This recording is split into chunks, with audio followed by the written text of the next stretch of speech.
Et cette communauté, je pense que tu es, en tout cas, un des rares que je connais qui comprend l'importance de qualifier cette communauté dans une base de données. Qu'est-ce qui fait qu'aujourd'hui, toi, tu as compris cette importance, notamment dans l'engagement de cette communauté, dans l'engagement des fans et finalement plus loin de sa monétisation? On a eu plusieurs cas sur lesquels on a travaillé ensemble, mais je dirais le cas, et c'est le cas en fait où je me suis trompé, puis j'aime bien le rappeler parce qu'on peut se tromper fortement. Puis là, je m'étais trompé, mais en même temps, voilà, j'avais écouté mes équipes. C'était avec le Servette FC, en fait, on avait défini 3-4 communautés quand je suis arrivé, qu'on avait décidé d'essayer de rentrer en contact et voir s'il y avait en fait un appétit, un match pour venir au stade. Et une de ces communautés, c'était en fait les frontaliers. Enfin, en tout cas, moi, c'était ma croyance et celle certainement, je dirais, de la majorité des autres personnes. Il y avait une personne qui, lui, a tenu fermement et il a eu raison. C'était de dire, nous, de notre côté, on se disait, oui, mais bon, de toute façon, les frontaliers viennent travailler la journée à Genève, vont repartir certainement le soir et reviendront jamais voir un match le week-end à Genève, sachant qu'en plus à l'époque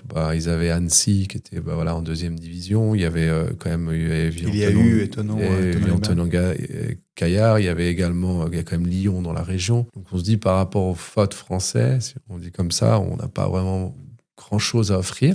Et on a fait des tests, on travaillait ensemble notamment, où on a fait autant des tests communautaires, c'est-à-dire que en faisant un peu de présence, en contactant aussi les entraîneurs des clubs de la région frontalière, et en faisant des tests sur les réseaux sociaux. Et je pense ça a accroché. Ça a accroché, on a pu le voir.